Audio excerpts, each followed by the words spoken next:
Queridos irmãos,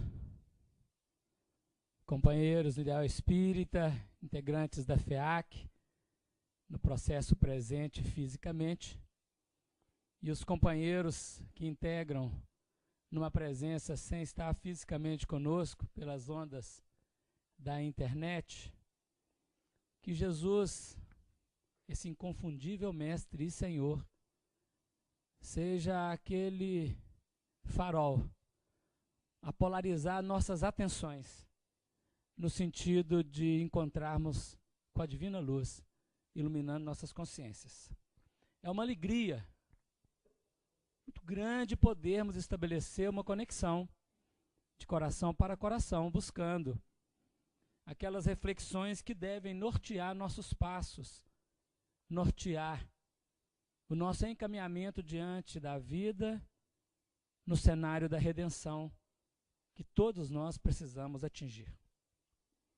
Nós vamos iniciar hoje um seminário que é o primeiro de uma série onde estudaremos sobre o Evangelho.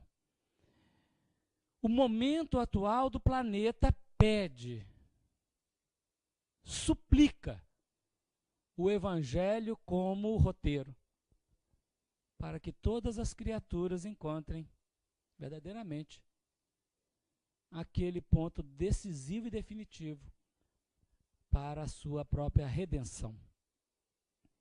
Neste primeiro momento, hoje, em linhas gerais, nós vamos encontrar Jesus chegando ao planeta e convidando seus discípulos. E sucessivamente outros estudos se seguirão, apresentando equações que possam nos ajudar à compreensão. Quando o evangelista Lucas inicia o seu evangelho, a sua sabedoria, ele escreve no primeiro capítulo, endereçando o evangelho ao excelente Teófilo, ao excelente filho de Deus, ao excelente amigo de Deus, porque Teo é Deus, Filo é amigo. Mas ele está escrevendo ao excelente Teófilo, dizendo a ele que escrevia daquelas coisas, sobre aquelas coisas das quais ele já estava informado. Mas escrevia para que ele pudesse ter certeza daquelas mesmas coisas. Nós estamos conversando sobre assuntos que todos nós já estamos informados. Mas é preciso garantir a certeza, até mesmo para que sejamos capazes, com o mesmo denodo que os primeiros cristãos apresentaram, nós também apresentarmos a nossa equação de vida. O Espírito Humberto de Campos abre o livro Boa Nova, no seu prefácio, com o título Na Escola do Evangelho. E ele irá dizer que ele era um escritor que antes escrevia para agradar, mas que agora ele é um escritor que escreve com proveito. Provavelmente outrora as nossas falas eram falas para agradar os circunstantes. Mas agora, presentemente, a nossa fala, sustentada no Evangelho, deve ser a fala para esclarecer, para transcender. Os espíritos esclarecidos cedem espaço aos espíritos evangelizados. E nós queremos, todos nós, buscar este fundamento da evangelização em nós próprios, transcendendo os elementos puramente materiais, para a grande fecundação. Jesus representa para o nosso planeta a grande onda criadora, a grande onda que se expande. E o planeta, nas suas linhas gerais de constituição mineral, vegetal e animal, e na sua expressão humana e angelical, é o campo de recepção dessa onda criadora, que deverá, à medida que capta, também expandir, refletindo esta luz. No tempo, o Senhor Jesus se fez representar no planeta por vários mensageiros, anunciadores, que preparavam o terreno para que no tempo adequado ele pudesse, aqui chegando, dar o testemunho da verdade e polarizar a atenção de todos, para que no tempo cada um pudesse também testemunhar a verdade. A epopeia do Evangelho, uma história jamais contada, porém plenamente vivida por ele, o Augusto Senhor. Ela irá organizar e capitanear colaboradores em todos os tempos. Mas, mais notadamente, naqueles dias da vinda de Jesus ao planeta, nós vamos encontrar alguns corações que, aceitando a incumbência de secundar-lhe a ação, encarnaram com missão específica. E o Evangelho nos nomeia seis personalidades que naqueles dias na Judéia e na Galiléia deram esse testemunho. Nós encontraremos um casal, Zacarias e Isabel, ambos justos, tementes a Deus e andando na vida de justeza, como polos de sustentação ao trabalho que iniciava. E o casal Isabel e Zacarias, fecundados, vão dar origem a João, que passa a história como o Batista, o precursor do Cristo. Um outro casal, naturalmente, constituído por José da Galileia e Maria de Nazaré, serão aquele polo de captação da onda criadora na sua maior expressão luminosa, acolhendo nos braços maternais e na tutela paternal o Espírito Crístico que tomou o nome de Jesus. E nós teremos um outro casal que irá surgir 40 dias após o nascimento de Jesus. A lei dizia que todo o primogênito no 8º dia deveria ser circuncidado. E assim procedeu Maria e José, levando Jesus ao templo para a circuncisão no 8º dia. A lei dizia das impurezas da mulher durante aqueles 40 dias após o nascimento. E no 40º dia, como processo de limpeza, ela deveria levar o primogênito e apresentá-lo ao templo. Se era menina que nascia, o ritual era outro, o processo era outro. Mas para o primogênito, no 8º dia, circuncisão, e no 40º dia, apresentação. E neste 40º dia, nós vamos encontrar um outro grupo, não um casal propriamente dito, mas um homem, Simeão, e uma mulher, Ana, ambos profetas, que esperavam a glória do Senhor. E quando Maria e José chegam ao templo, Simeão, que estava no templo naquele dia, sob orientação do seu próprio guia espiritual, ele recolhe nos braços Jesus e diz ao Senhor Deus: despede em paz o teu servo, porque os olhos do teu servo já viram a consolação de Israel, a redenção de Israel. Ato contínuo, a profetisa Ana, já contando com 84 anos, também recolhe nos seus braços o Cristo na forma de uma criança.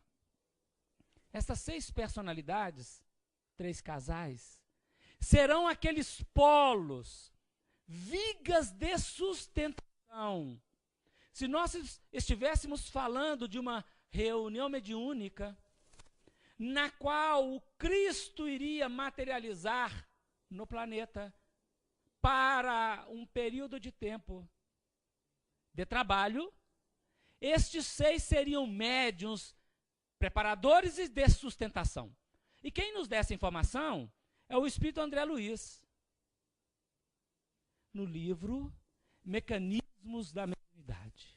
No seu último capítulo, que ele intitula Jesus e o Evangelho, ele faz uma análise da presença destes como os médiuns preparadores para a chegada de Jesus ao planeta. No dia da chegada, 40 dias antes de Simeão e Ana, nós vamos encontrar o Senhor sendo colocado na manjedoura por Maria. E ali nós temos pedras, arbustos, árvores, animais, pastores e anjos. Cada qual oferecendo do seu quinhão, polarizados pela atração magnética do Cristo, e irradiando, a partir da captação da luz dele, os seus esforços. Cada qual colaborou de alguma maneira. Os cânticos primários dos pastores coadunaram, complementaram-se com os cânticos dos anjos que cantavam glória a Deus nas alturas, paz na terra, boa vontade para todos os homens. Algum tempo após, nós veremos reis, magos, também aproximando daquele menino que polarizava a atenção de todos. Mas concomitante a estes benfeitores, médiuns expressivos na sustentação e na expressão de luz, nós encontraremos as sombras procurando o Senhor para o matar, para vilipendiar, como aconteceu com o séquito de Herodes querendo persegui-lo. Mas a luz prossegue triunfante e o Senhor Jesus desenvolve. Devido à perseguição que Herodes impunha, o orientador espiritual, Gabriel, solicita, recomenda a José que fugisse da Judéia, de Belém. E eles vão para o Egito. Permanecerão no Egito por volta de 4 anos, naquela primeira infância do Cristo aqui na terra. Na cidade de Heliópolis. Polis, cidade. Hélio, sol. É a cidade do sol, de onde deveria irradiar a grande luz para o mundo. E no 4º ano de nascimento de Jesus, o próprio Gabriel recomenda que pudessem voltar, porque Herodes já havia desencarnado. Nós estamos num período de tempo, o nascimento de Jesus se dá no ano 749 do Império Romano. Isto dá no calendário atual, no ano 5 antes da era cristã. Deveu-se um erro quando Frei Dionísio, no século VI, a pedido do Papa que elaborasse o calendário, Frei Dionísio colocou incorretamente o nascimento de Jesus no ano 754 do calendário romano. Então nós temos uma incorreção de 5 anos. Tudo que se refere à cronologia cristã, Jesus é 5 anos mais velho do que isso. É um dado que está no livro Crônicas de Além Túmulo do Espírito Humberto de Campos, psicografado por Francisco Cândido Xavier, e muito importante naquilo que reporta a cronologia. No prefácio que Emmanuel fez do livro Vida de Jesus, e que o Beto leu aqui agora para nós, nós vamos dizer que Emmanuel diz que Jesus está perfeitamente inserido na cronologia do mundo. Os fatos relativos a ele estão registrados e ele tinha notícia. Mas o mais importante não é isso, nós sabemos. O mais importante é um processo de cristianização que todos precisamos atender. Lucas, que é o evangelista que vai narrando estes processos, excetuando os reis e excetuando a ida para o Egito, que foi narrada por Mateus, ele irá dizer que quando Jesus tinha 12 anos, ele foi ao templo, levado por seus pais, e lá ele era arguído e dialogava com os doutores da lei. Isso era uma prática comum. O primogênito, aos 12 anos de idade, não obrigatoriamente, segundo as tradições, somente a partir dos 15, mas como tradição, aos 12 anos de idade, que corresponde a um período que biologicamente é o início da puberdade e a adolescência, aquele menino fosse interrogado pelos doutores da lei quanto aos assuntos, possibilidades da fé.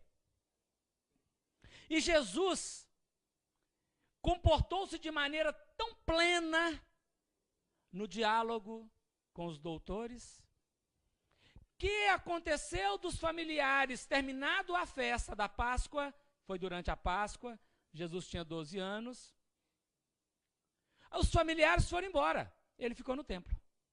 Caminharam o caminho de um dia e deram falta do menino. Caminharam o caminho de um dia de retorno para Jerusalém. E ao terceiro dia o encontraram no templo, dialogando com os doutores. E ali naquele momento, Maria faz uma admoestação a Jesus, dizendo: meu filho, estávamos ansiosos e angustiados te procurando, por que fizeste isto conosco? E Jesus ali vai reposicionar as coisas. Ele vai fazer assertivamente, um corte e uma posição. Por que me procuráveis? Acaso não sabeis que eu vim para atender às necessidades de meu Pai?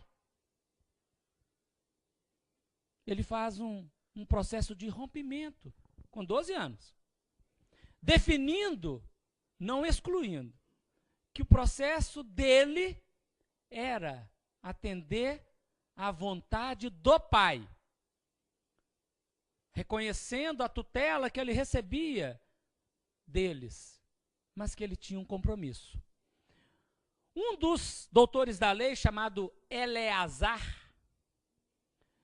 percebendo o diálogo de Jesus com os doutores, ficou preocupado, está narrado no livro Boa Nova, procurou José e disse a José: este menino será escândalo em Israel. Fiquei preocupado. Maria ouviu a conversa e procurou Eleazar depois, querendo inserir Jesus nas escolas dos rabinos em Jerusalém. Voltaram para a Galileia, chegaram em Nazaré, e Jesus, poucos dias depois disso, recebe a visita de João Batista com sua mãe Isabel. Enquanto as mães conversavam sobre os meninos, cada uma apontando a sua singularidade, a sua expressão, porque são daqueles médiuns da primeira hora de sustentação, os dois meninos saíram e subiram alto de um monte. E daquele alto do monte, Jesus apontava os horizontes para João, como, diz Humberto de Campos, um general. Apresenta ao soldado as terras a serem conquistadas. Diz Humberto de Campos que era o primeiro encontro na terra do amor e da verdade, traçando planos, projeto de atuação, que vão se desenvolver ao longo do tempo, nos séculos, até a culminância do atingimento necessário da vitória do Espírito sobre a matéria. Isabel e João retornam para a Judéia. E Jesus, no outro dia, procura Maria e lhe diz: mãe, o que você espera de mim? Eu vim à terra para cuidar das coisas de meu pai. E para meu pai, O ato generoso e a bondade representam tudo. Então, doravante, eu escolherei o meu caminho conforme a vontade de meu pai. Procurou José e matriculou-se na escola do ofício da carpintaria. E permaneceu lá durante muitos anos. Onde esteve Jesus? Dos 12 aos 30, ao ano 30, não aos 30, ao ano 30, ele esteve na carpintaria. Trabalhando com José. José desencarnou, daí um tempo, e ele continuou.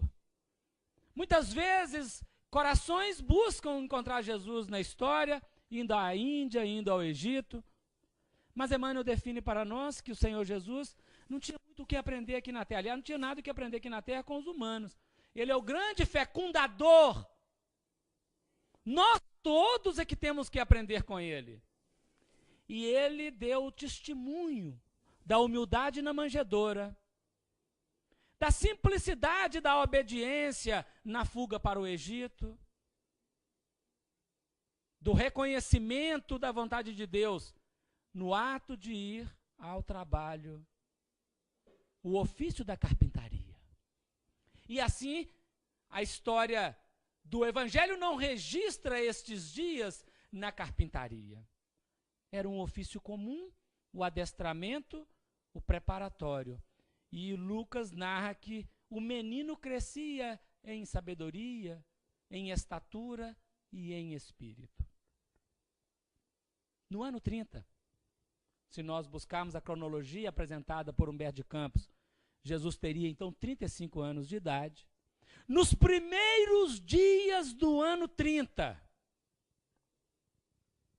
Jesus deixa Nazaré da Galileia e vai à Judéia, próximo aos desertos da Arábia, nas margens do Jordão, para encontrar o precursor e para receber o batismo.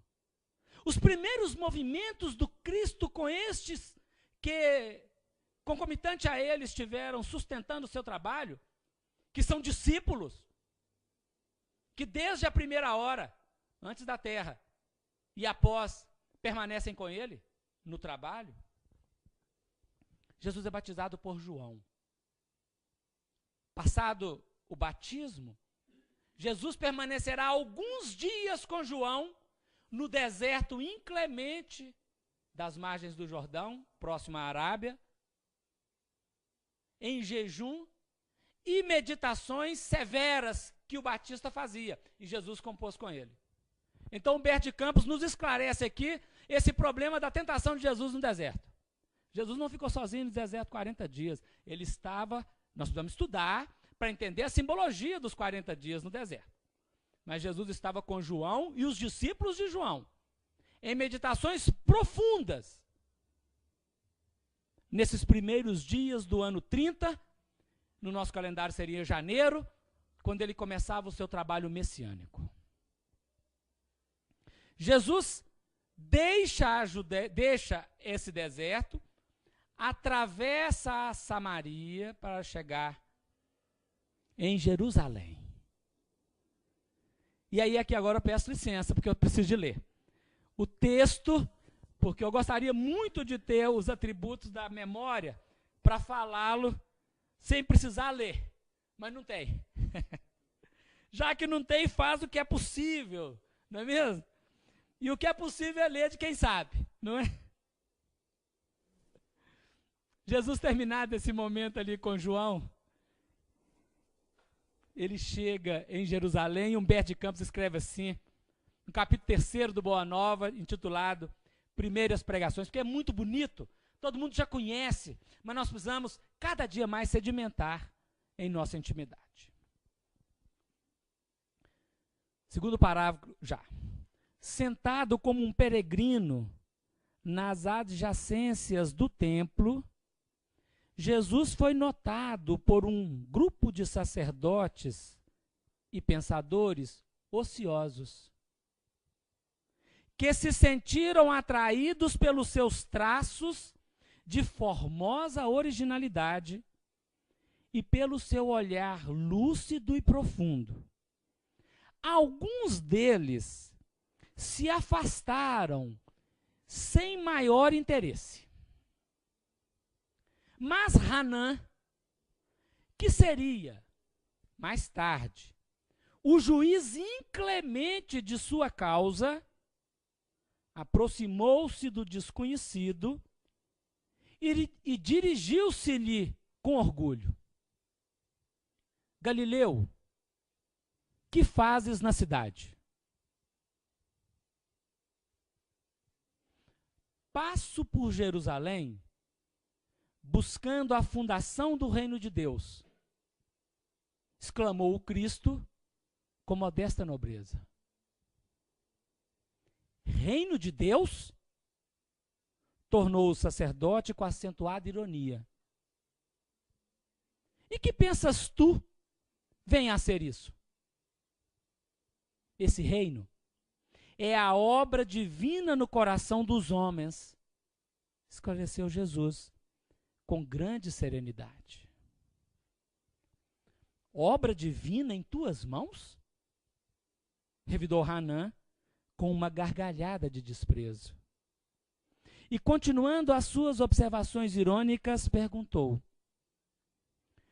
com que contas para levar avante essa difícil empresa?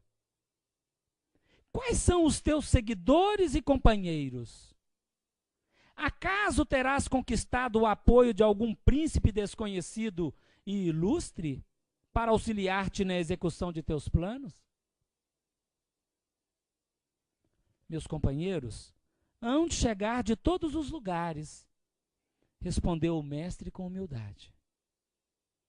Sim, observou Hanã, os ignorantes e os tolos estão em toda parte na terra. Certamente que esse representará o material de tua edificação. Entretanto, propões-te realizar uma obra divina.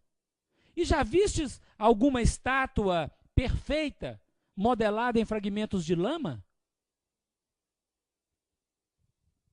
Sacerdote, replicou-lhe Jesus com energia serena. Nenhum mármore existe mais puro e mais formoso do que o do sentimento. E nenhum cinzel é superior ao da boa vontade. Impressionado com a resposta firme e inteligente, o famoso juiz ainda interrogou: conheces Roma ou Atenas? Conheço o amor e a verdade, disse Jesus convictamente. Tem ciência dos códigos da corte provincial e das leis do templo? Inquiriu Hanã inquieto. Sei qual é a vontade de meu Pai que está nos céus, respondeu o mestre brandamente. O sacerdote o contemplou irritado e, dirigindo-lhe um sorriso de profundo desprezo, demandou a Torre Antônia em atitude de orgulhosa superioridade. No dia seguinte, pela manhã, o mesmo formoso peregrino foi ainda visto a contemplar as maravilhas do santuário, antes alguns minutos de internar-se pelas estradas, banhadas de sol, a caminho de sua Galiléia distante. Os primeiros dias do ano 30. Terminada a epopeia daqueles que sustentaram os primeiros anos de Jesus no planeta, vibratoriamente, mais objetivamente perto dele, sendo que outros pilares se encontravam mais à distância, nós vamos ver Jesus indo a Jerusalém, o grande centro judaico, sozinho, e sendo arguído por Hanã, que será o sacerdote que pesará a mão para levar Jesus à crucifixão. Se Jesus obedecesse às orientações de Eleazar e de Maria, ele teria feito parte da escola de sacerdotes junto com Hanã. Mas Jesus formou-se numa outra escola, a escola do espírito imortal, que ele já tinha atingido a plenitude da pureza, não precisava estudar. E aqueles outros sacerdotes, muito presos à letra, agora é polarizado nos primeiros momentos do seu ato messiânico. Já há um encontro e sai uma faísca nesse diálogo, onde Hanã, impressionadíssimo e irritado, volta para os seus templos de estudo em Jerusalém, enquanto Jesus volta para a Galileia. Mas não voltará mais para Nazaré. A partir de agora, a moradia de Jesus será em Cafarnaum. E a palavra Cafarnaum, ela tem um peso, ela tem um significado expressivo para todos nós, porque Cafarnaum traduzido significa a cidade do Consolador. Jesus é o Consolador por excelência, que irá permanecer por 3 anos consecutivos em Cafarnaum, fazendo dali o seu núcleo de irradiação. Mas, fazendo um salto na história, toda a casa espírita deve ser uma cidade do Consolador. Porque o Espiritismo vem à Terra como própria promessa do Senhor, ser o Consolador, o outro Consolador. E, naturalmente, nós que nos matriculamos na escola espírita, nós deveremos ser uma cidade do Consolador, a receber a visita de Jesus e a sua moradia conosco durante um tempo. Mas ao retornar, então, nesses primeiros meses do ano 30, passado algum tempo, nós não podemos precisar exatamente, talvez agora estejamos em março, em abril, por aí assim, nós vamos encontrar Jesus chegando às margens do lago Tiberíades. Olhando, era um dia pela manhã, um dia da semana, não era o sábado, procurando como que alguém, com muito carinho. E ele vê um grupo de pescadores que desciam do barco, e 2 deles, havendo terminado a descida, olharam, sentiram atraídos, e Jesus os chamou. Naturalmente, cada evangelista narrou de uma maneira esse encontro com Jesus. Nós estamos seguindo aqui o que está no livro Boa Nova. Nos evangelhos nós temos vários apontamentos, todos eles muito importantes e corretos. Mas a leitura e a visão, a perspectiva de cada autor define um projeto dentro da espiritualidade. E Jesus aproxima de Pedro e de André e diz a eles: passo na terra buscando a fundação do reino de Deus. E André, na sua ingenuidade, disse assim: mas um reino? Cafarnaum é tão pequena. Um reino logo aqui. E Simão Pedro, como uma criança, muito entusiasmada nas primeiras emoções, diz assim: não, mas o lago é grande, tem várias cidades nas adjacências, nós faremos todas as cidades, então pertencer a esse reino. E começaram ali uma alegria daqueles 3, com muita amizade. E Jesus disse assim: quereis ser meus discípulos? E eles imediatamente, quase que num ato contínuo, numa só voz: Senhor, somos teu. Estava começada as bases do trabalho do cristianismo nascente, na sustentação da amizade, onde o líder, o coordenador, o governador, o orientador, será ele, não eleito pelos discípulos, mas ele, a convidar os trabalhadores, a regimentar os corações para o empreendimento a ser levado a efeito. Ele é o sol, a onda criadora que irradia.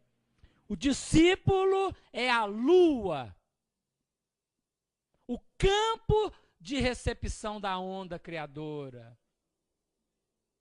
que capta e reflete uma luz polarizada, não sua própria, mas a própria luz do Cristo, adequada à condição.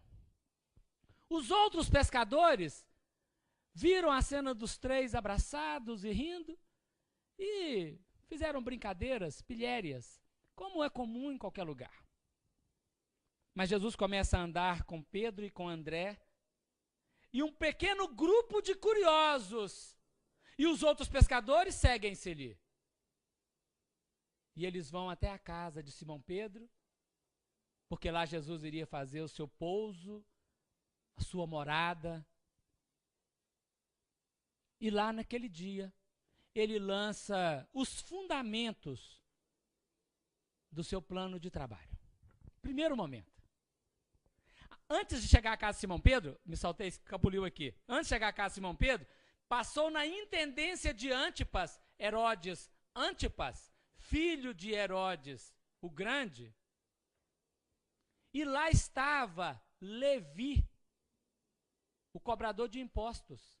E Jesus pergunta a Levi: que fazes tu, Levi?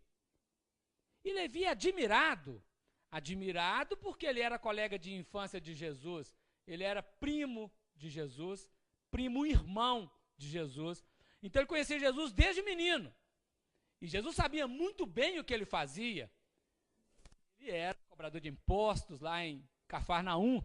Mas Jesus pergunta: que fazes tu, Levi? E ele, impressionado, admirado, diz: recolho impostos do povo para Herodes. Jesus disse a ele: quereis vir após mim e recolher almas para o reino de Deus? Ele diz: Senhor, estou pronto. Levantou, deve ter colocado o secretário trabalhando lá na cobrança do imposto. Quem cobra imposto não para de cobrar de jeito nenhum, né? Mas deixou alguém secretariando. E foram para a casa de Pedro, onde Jesus lança sua plataforma de ação.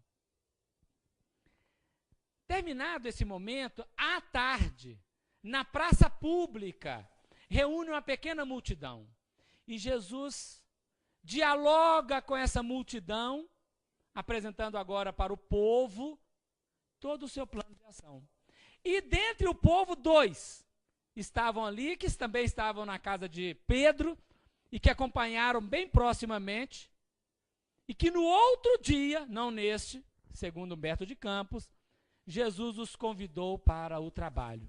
Eram João e Tiago, os irmãos, filhos de Zebedeu e de Salomé. O capítulo 4 do livro Boa Nova conta a história deles, do Zebedeu, um patriarca, que tinha agora seus 2 filhos, atraídos para o aconchego do Senhor e Mestre Jesus. Os 5 primeiros discípulos, nesta primeira hora, neste primeiro momento, Jesus compõe ou inicia a composição do seu colégio.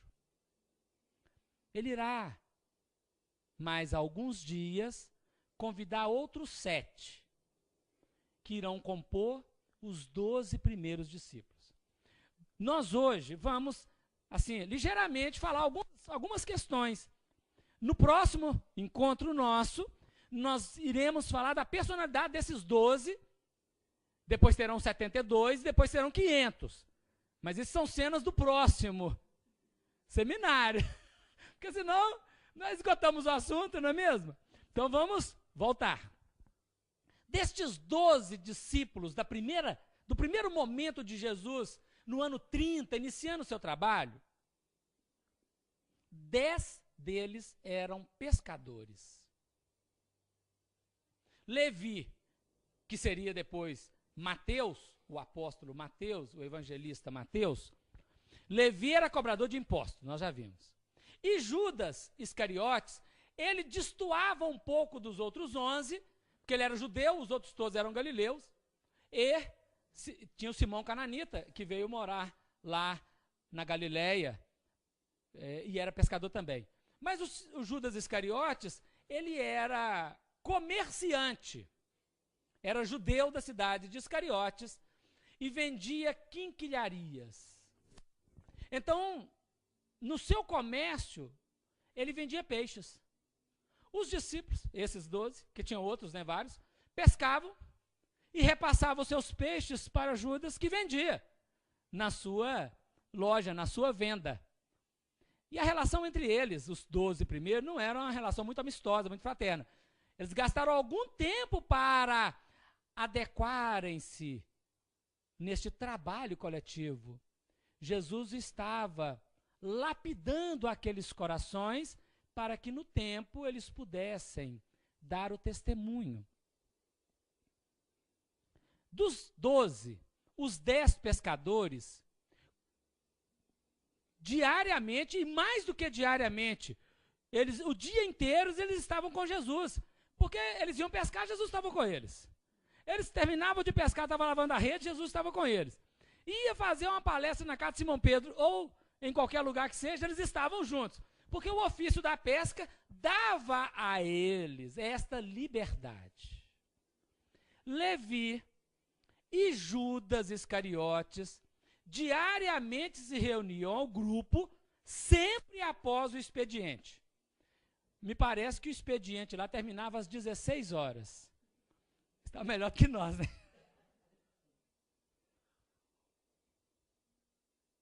Pelo andar da carruagem das notícias, às 16 horas, Levi fechava o escritório de cobrança da alfândega, do imposto, e Judas fechava a sua venda e iam para a casa de Simão Pedro e reunia ali o grupo e conversavam, recebiam orientações e abriam os horizontes para o trabalho messiânico, para o futuro da humanidade. Nestes primeiros momentos, deste grande sol que polariza a atenção, convidando todos para o trabalho da redenção, nós precisamos trazer para a nossa atualidade, fazer uma pequena reflexão. Porque Jesus continua convidando os corações. Jesus continua peregrinando de forma sublime pelo mundo,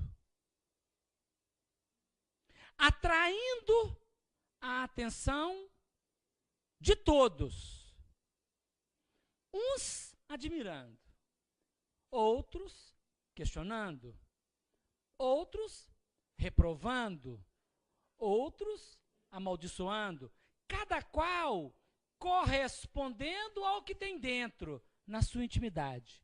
Mas ele prossegue, sempre, desde sempre e atualmente, nas margens dos lagos da vida, das estradas da vida, convidando corações. Numa breve reflexão, estes 12 inaugurais, a começar por Simão Pedro e por André, nesse diapasão, que tendo o convite, ou tendo recebido o convite, imediatamente aderiram. Imediatamente aderiram. Nós vamos avaliar que é talvez o maior investimento da alma humana, a adesão a um projeto, com uma pessoa quase que desconhecida, que convida para a fundação de um reino, mas que não promete coroas, vitórias humanas, riquezas humanas. E que promete desde o primeiro momento atitude enérgica de sacrifício em favor da vida. É uma adesão espontânea, alegre e imediata que estes dois iniciais fizeram a Jesus. Pois não. Me perdoe a interrupção. O nosso amigo, irmão Arnaldo, de Santa Rita de Sapucaí, ele está aqui perguntando o seguinte: na escolha dos discípulos, Jesus escolheu pela moralidade dos mesmos? Ele escolheu pensando nisso? Obrigado, Arnaldo, Santa Rita de Sapucaí, nosso companheiro de jornada. Obrigado pela pergunta. Todos os corações são convidados por Jesus. Neste primeiro momento, Humberto de Campos cita no livro Boa Nova, assim, de forma muito sutil, ele escolheu os mais pobres do terreno econômico-financeiro. Corações genuínos, na singeleza da espontaneidade, da alegria e da amizade. Claramente nós entendemos que eram espíritos preparados antes de encarnar para este trabalho, para este mistério. Mas que quando corporificados no planeta, apesar das dificuldades que ainda traziam, eles deram esse testemunho de ingenuidade, de alegria, de espontaneidade, sem maiores compreensões intelectuais e com uma capacidade maior da amorosidade. Destes 12, os dois mais intelectuais eram o Judas Iscariotes e o Levi. O Judas, que era um comerciante, que era judeu e que era versado nas letras, e o Levi, que era um intelectual, que é o primeiro a escrever o Evangelho, depois nós vamos entrar nisso. Então, mas eles ambos tinham um coração muito grande. A questão do Judas nós estudaremos à parte. A psicografia do Chico Xavier, ela tem muito recurso sobre o Judas Iscariotes. Essa nós faremos um estudo à parte, porque merece um estudo à parte a personalidade ímpar de Judas Iscariotes, para nós revermos e nos reposicionarmos com relação a este espírito, né? Então Jesus escolheu aqueles corações decididos para um investimento profundo, de coração para coração. Essa é a requisição. Porque às vezes a intelectualidade, ela nos faz discutir muito e operar pouco. E a amorosidade discute, mas opera mais do que a discussão. Então este talvez seja para nós o grande componente. Por isso que o Espírito Verdade, no capítulo 6 do Evangelho segundo o Espiritismo, no item 5, concluindo a passagem, ele definirá: espíritas, amai-vos. Este é o primeiro ensinamento. Instruí-vos é o segundo. A definir que o amor está na frente de tudo. Voltando ainda ao prefácio do livro Vida de Jesus, que Emmanuel fez e que foi lido aqui pelo Beto no início, nós precisamos, se pudesse propor, diz Emmanuel, eu proporia uma cristianização do mundo, rápida, urgente. Se todo mundo cristianizasse de uma hora para outra, o mundo mudaria a feição. E isso não é um trabalho de, digamos assim, de tempo. Não, isso é um trabalho de decisão agora. Porque o mandamento do Evangelho, o mandamento do amor, não precisa de tempo. Ele precisa de decisão. Porque Jesus manda amar o inimigo e não é espontâneo amar o inimigo. E se ele manda amar o inimigo, é porque é possível amar o inimigo. De forma, por decisão interna. E Allan Kardec explica muito bem isso no livro Evangelho segundo o Espiritismo, capítulo 12, como é que se faz este amor. Não é? Então, se nós tomássemos a decisão, a partir de agora, toda a minha conduta será pautada no Evangelho. Eu vou abrir mão da personalidade egoísta e egóica e vou ser uma personalidade altruísta. Vou cumprir o meu dever nas circunstâncias da vida. Sou filho, dever de filho. Sou pai, dever de pai. Sou mãe, dever de mãe. Sou esposo, dever de esposo. Sou esposa, dever de esposa. Sou subalterno, dever de subalterno. Sou chefe, dever de chefe. Se cada um cumprir o próprio dever, que está inscrito na própria obra que deve ser feita, todo mundo sabe, qualquer função que tem que ser executada, todos sabemos o que devemos cumprir ali como dever, imediatamente o mundo mudaria, porque a nossa energia não seria egoísta, seria altruísta. E imediatamente nós quebraríamos essa carapaça escura de vibrações desencontradas, egoístas que estão em nós e irradiaríamos luz. Então nosso irmão está muito bem com a pergunta, que é isso mesmo. Jesus escolheu pelo coração, pela decisão íntima de abrir mão das personalidades egoístas e amar. Claro que ele preparou-os ao tempo para que eles pudessem testemunhar com mais vigor. Continuando nosso projeto de elaboração, Jesus reunido estes 12, cada um com a sua perspectiva e capacidade, nós vamos encontrar, logo após Jesus pronunciando o Sermão da Montanha. O Sermão da Montanha constitui a primeira plataforma de apresentação de Jesus de todo o seu programa de trabalho. Primeiro, ele pode ter feito aquele sermão várias vezes e a composição pode ter colocado do tamanho que ele está hoje. Mas era um dia, pela tarde, após as 16 horas, Jesus subiu ao monte, assentando-se, olhou a multidão, aproximaram-se dele os discípulos, e ele, abrindo a sua boca, os ensinava, dizendo, cantando o cântico, a epopeia das bem-aventuranças. Toda a trajetória para a redenção humana está inserida no Sermão da Montanha. No capítulo 18 do livro Boa Nova, intitulado Oração Dominical, Humberto de Campos dá um dado muito importante.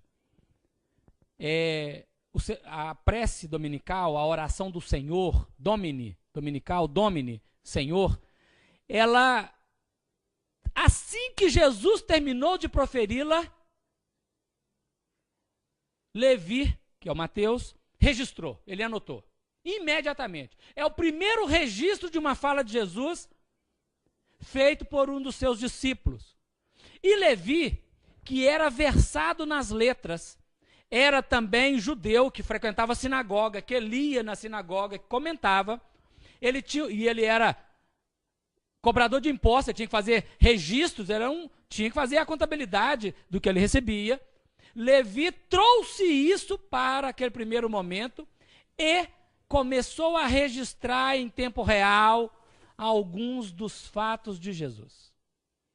Claramente que ele completou o evangelho no futuro, mas já no ano 34, nós vamos dar um salto, mas no ano 34, nós já teremos as anotações de Levi compondo quase todo o evangelho que nós conhecemos como Mateus. Ele não está completo, ele vai estar mais completo depois. Então veja, às vezes discute que Mateus, o evangelho de Mateus foi lá no ano 60 e tanto, depois de Marcos. Não, Marcos foi o terceiro evangelho a ser escrito, não foi o primeiro, como diz alguns historiadores, alguns teólogos. E aqui nós não estamos fazendo crítica, nós estamos fazendo análise daquilo que a psicografia de Chico Xavier nos ajuda a pensar. Mas vamos voltando cá ainda, Jesus com estes 12. A primeira hora de trabalho. Nós estávamos falando do maior investimento da alma, em que alguém é convidado, aceita o convite e vai. André conhecia Jesus porque o viu em Betsaida e também quando Jesus foi batizado por João, porque André era discípulo de João o Batista. Tiago, o maior, e João o Evangelista, que eram irmãos, eles eram primos de Jesus, porque Salomé era uma parenta de Jesus, de Maria. Então eles conheciam. Levi, Judas Tadeu e Tiago menor, os três eram irmãos. Eles eram filhos de Alfeu e de Maria de Cleófas. Maria de Cleófas era irmã de Maria de Nazaré. E alguns dizem que o Alfeu era irmão de José. E então Humberto de Campos encerra no Boa Nova dizendo que eles eram chamados irmãos do Senhor. Na roça nós diríamos primo-irmão. Desde sempre eles nasceram em Nazaré, conviveram com Jesus desde menino. E cresceram juntos três. Então veja, destes aí 5 eram primos de Jesus. Desses 12. Está tudo em grupo, né? Simão Pedro, ele fisicamente não tinha visto Jesus ainda até o dia do convite, pelo que está no livro Boa Nova. Mas ele procurava ver na sua intimidade de memória onde ele tinha escutado aquela voz magnética e amorosa que causava ali uma vibração de amor, causava ali uma vibração de luz. Isso é importante, porque no livro Mecanismos da Mediunidade, que é um livro técnico da mediunidade, mas que no seu último capítulo, André Luiz atinge as alturas, ele diz assim: Jesus é o princípio fecundante do planeta. E ao chegar ao planeta, na sua onda mental vigorosa e fecundante, ele irá polarizar e magnetizar todas as criaturas que anseiam a retornar para Deus. Porque tudo está retornando para Deus. Nós saímos de Deus, viemos à matéria. E estamos deixando a matéria, voltando para Deus. É o caminho de vinda, agora nós estamos no caminho de ida, de retorno. Evoluir é retornar para Deus. Mais do que apenas crescer evolutivamente, também é um retorno. Precisamos estudar sobre esses aspectos. Então, quando Cristo Jesus aproxima, ele gera em quem o percebe uma força de dentro que quer. É como se fosse uma limalha de ferro atraída pelo ímã. Jesus é o grande ímã. Deus é o ímã geral. Jesus é o nosso ímã. E nós somos aquelas limalhas. Tanto que os animais estavam presentes na manjedoura. Os arbustos que lá estavam, e árvores não foram, já estavam. Mas os animais foram atraídos pelo magnetismo que estava ali naquele estábulo. Por isso Francisco de Assis falava com os peixes, com os pássaros. Um espírito crístico, ele atrai magneticamente a centelha divina que está inserida nos reinos inferiores, e em nós já começa a pulsar no eu sou mais real. Então, Simão, ele buscava na sua memória de onde ele tinha ouvido aquela voz, de onde ele tinha sentido aquela vibração, e ele, entusiasmado, estava seguindo Jesus. Mas ao falar da espontaneidade de adesão deles, nós referimos-nos a nós, se nós estamos sendo espontâneos. Hoje o mundo conta antes do Cristo e depois do Cristo. E eu pergunto para mim mesmo se para mim eu estou já depois do Cristo, ou se eu ainda estou antes do Cristo. Porque se eu estiver ainda antes do Cristo, Jesus não fez mudança na minha intimidade. O Cristo não polarizou a minha alma nas mudanças fundamentais. Ainda permaneço, talvez, até antes de Moisés. Porque depois do Cristo mudam-se todos os cenários. Claro, gradualmente, no tempo e no espaço.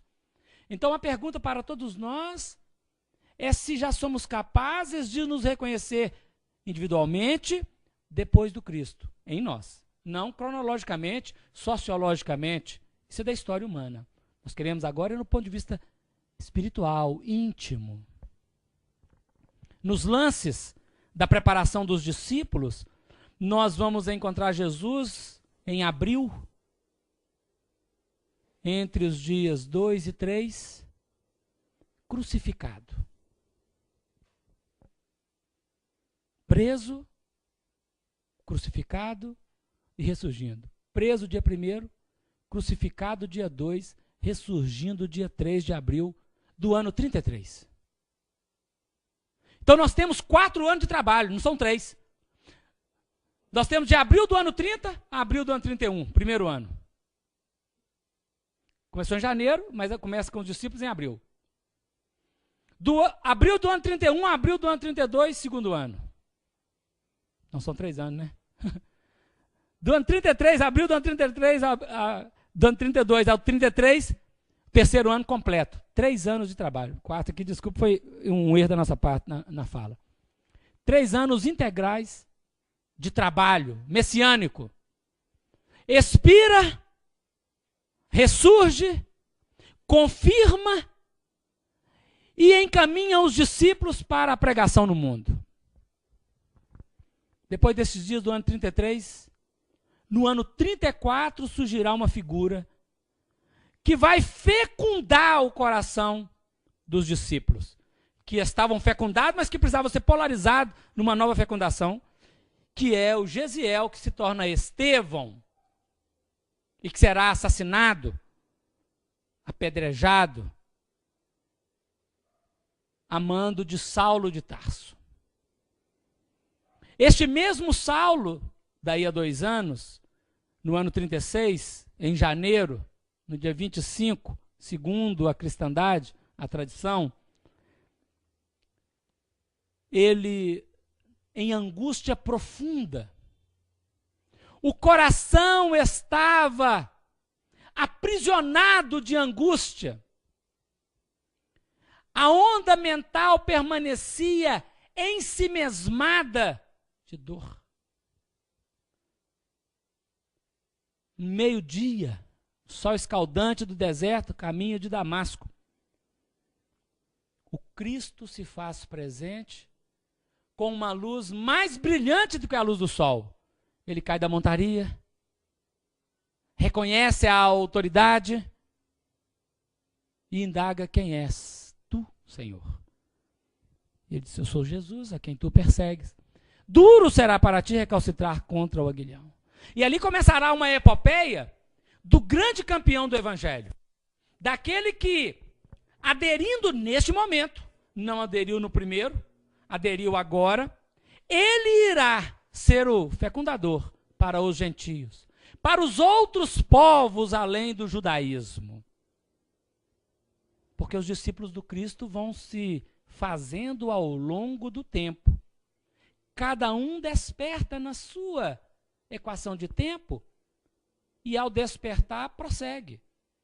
Revigorando e retornando para auxiliar os outros que despertam.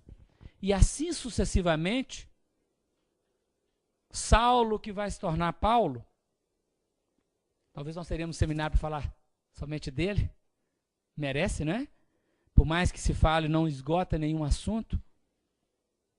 Ele irá produzir inúmeros outros discípulos do Cristo. O sol reflete na lua, discípulo, que se torna em apóstolo, e o apóstolo vira uma luz, refletindo a luz do sol maior, que produz outras luas, que também são discípulos, e que se tornam apóstolos, e que também se tornam luzes, refletindo a mãe luz, e assim sucessivamente, e nós teremos muitos discípulos de Paulo, na codificação espírita. Nós teremos muitos discípulos de Paulo no trabalho da divulgação e da mensagem, porque o Senhor foi muito claro na proposta de ir e pregar a palavra do Evangelho no mundo inteiro. Sensibilizar todas as criaturas. Naturalmente, algumas das criaturas pertencentes ao planeta não poderão viver aqui no planeta num mundo de prova e expiação. Serão levados para outros mundos para lá apreenderem todos esses ensinamentos com maior pujança. Mas aqueles que permanecerem no planeta precisam desta fecundação para compor um planeta, depois de regenerado, mundo feliz. Essa é a proposta. Não apenas para o planeta ser um mundo feliz, mas porque o objetivo do Espírito é, gradualmente, sensivelmente, por aproximações sucessivas, retornar ao Pai. Cada um de nós é um eu que está de volta para Deus. Cada um no seu tempo, com a sua condição, com a sua capacidade. Então precisamos apropriarmos-nos desta luz, deste farol que é o Cristo, embebermos-nos desta vibração e irradiá-la diante da vida. Porque Deus ajuda os homens pelos homens, através dos homens, que se fazem melhores. Por isso Humberto de Campos disse que até um dia ele era escritor que escrevia para agradar, mas que agora ele era escritor que escrevia com proveito, para fecundar. E que existia espíritos esclarecidos, e existia espíritos evangelizados, e que ele gostaria e estava entrando a ser espírito evangelizado. E nós também. Agora estamos buscando transcender apenas a ilustração intelectual, o esclarecimento, para evangelizarmos. Evangelizando, num trabalho contínuo, que não é nosso, mas que passa por nós também, que é do Cristo, mas que leva todos nós ao aconchego do nosso Pai Celestial. Nessas reflexões, destes primeiros momentos, movimentos, que depois nós adentraremos com mais profundidade em cada aspecto, nós precisamos sentir nós mesmos. Estamos às voltas, hoje, no Brasil, com determinadas perspectivas sombrias, medos e ansiedades, devido à festividade da Copa. Os espíritos também. Ontem nós recebemos uma mensagem na Associação Médico Espírita, onde o espírito do Hugo Werneck falou um pouco sobre isso. Os espíritos estão preocupados com a invasão de espíritos que estão vindo atuar negativos por esta ocasião de festividades. Mas eu quero ver qual que é o papel nosso de cristãos. Nós somos cristãos que vamos fazer coro com os que estão destruindo. Nós somos cristãos que vamos nos esconder, ou nós somos cristãos que vamos nos colocar nos nossos postos de trabalho, sem agredir ninguém, mas orando e estabelecendo com a fé uma conexão de luz para irradiar a luz nos momentos sombrios do planeta. Precisamos saber que tipo de cristão nós seremos. Porque conta o livro Os Mensageiros, na época da Segunda Guerra Mundial, as sombras das trevas invadiram a Europa. E uma caravana de espíritos vindo em auxílio, do alto viram a sombra espessa sobre o céu da Europa. Mas um fragmento de luz extrapolava aquela vibração sombria, como se fosse uma estrela, lá na Terra. E eles foram procurar de onde vinha aquela luz. E encontraram um templo protestante, onde poucas pessoas, cerca de 12, estavam cantando salmos e louvor ao Senhor, com medo, mas estavam no templo orando, fazendo luz no meio das trevas. E se nós hoje, que se anunciam muitas situações, que podem até não acontecer, mas estão anunciando, os que trabalham nos processos da lei e da segurança estão preocupados. Os espíritos também estão. O que nós vamos fazer? Foi a orientação que o Espírito nos solicitou que fizéssemos nos nossos estudos. E nós estamos fazendo. Porque outro dia, numa determinada reunião, o dirigente ligou para o dirigente da casa, falando, vamos fechar, quinta-feira. Porque vai ter bagunça na cidade. Nós vamos fechar. E o Filho do Calvário? E não é o ponto de apoio que nós temos para orar? A Casa Espírita está no centro da cidade. Mas nós temos que ir lá. Porque lá juntos nós vamos orar. Se preciso, fechamos as portas com nós lá dentro. E orando para produzir luz. Eu recebi um e-mail, desculpa a biografia. No e-mail, várias vezes, várias pessoas mandaram. Para evitar o centro da cidade na quinta-feira. Porque teria bagunça. Eu falei assim, eu moro no centro, trabalho no centro, frequento o centro espírita no centro da cidade. O que eu faço?